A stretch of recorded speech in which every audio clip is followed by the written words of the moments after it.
Jimmy the G Him here with you once again, giving you my thoughts on NBA free agency today.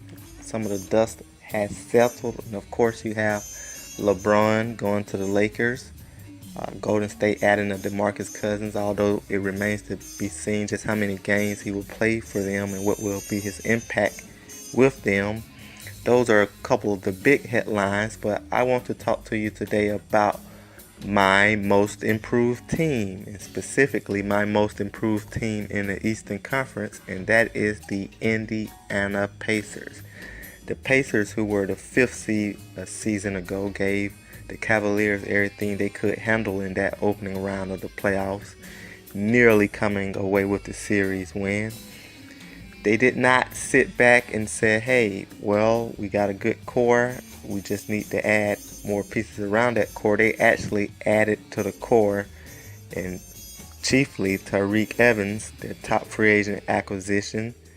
He will be a great impact playing alongside Victor Oladipo. But before I break that down even further, they also added pieces around that core as well, with Doug McDermott, Kyle O'Quinn, and a good first-round draft pick in guard Aaron Holiday. Now look at Tyreke Evans' impact first, with him playing alongside Victor Oladipo, just really freeing up Oladipo to drive to the basket even more than he did last year. Oladipo was a combination threat from deep and also at the rim. Evans' improved ability to shoot from deep will open up more driving lanes for Oladipo. Evans averaged 19 points, 5 rebounds, 5 assists for Memphis a season ago. That might be a bit inflated given Memphis' dire need for scores with the injuries they had, but his 39% from 3, from when you look at the 25 to 29 foot range, that deep 3, that gives an indication that if he can duplicate that again this season, Oladipo will have all sorts of room to work with and wouldn't have the pressure of shooting those shots himself, although he can make those shots himself. Oladipo converted 65% of his chances at the rim last season. Very good for a guard on 5 attempts per game. I see an increased ability to increase room and increase desirability to drive to the hole will just open up that Indiana offense even more. Now we look at Doug McDermott, just that off-ball shooter role, stepping in for Lance Stevenson, you might say, as a backup, but just coming off the bench. I think his shooting ability, 42% from 3 last season, just his known ability to shoot, his reputation throughout the league, that can give Indiana more stretching, floor stretching capabilities when Bogdanovich is out of the game. You're resting him at the small forward. You still got another capable shooter coming in Doug McDermott. So I think that's a very quality pickup as well. And you might say, well, McDermott can suffer some from defensively. He won't give you what Lance Stevenson gave you. Well, you have a Kyle O'Quinn stepping in that center power forward role, although I look at him more of a center with this Indiana Pacer lineup.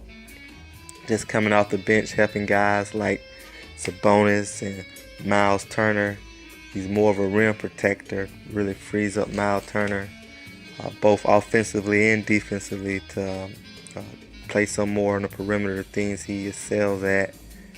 So O'Quinn, 35%, or I should say 55%. He helped his, actually 45%. He helped players to that he was guarding last season. That was 55% inside of 5 feet. So he helped the bigs, or those driving, those he contested inside of 5 feet, to 55%. That was one of the tops in the league. And overall, he helped players he defended to 45% shooting. And just his shot blocking capabilities and just being able to be a rock underneath, that really frees up things for Miles Turner and even Sabonis, who allowed players to score at the rim more than you would like last season. And finally, Aaron Holiday, the Pacers backcourt sort of crowded. We already mentioned Oladipo, Evans. They also have Darren Collison and Corey Joseph coming back at the traditional point guard spot.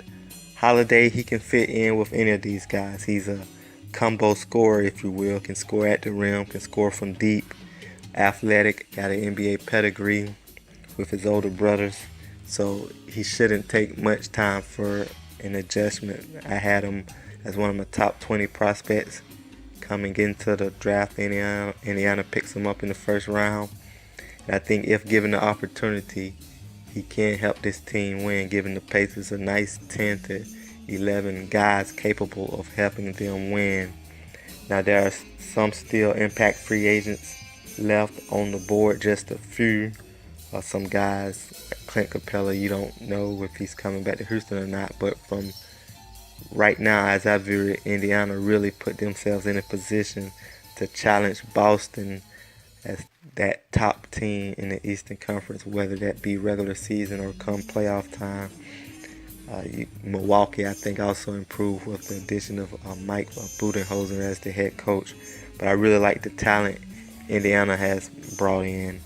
And if it doesn't work out this year, of those top 11 players, only Oladipo, Sabonis, McDermott, and Holiday have contracts for the 2019 season.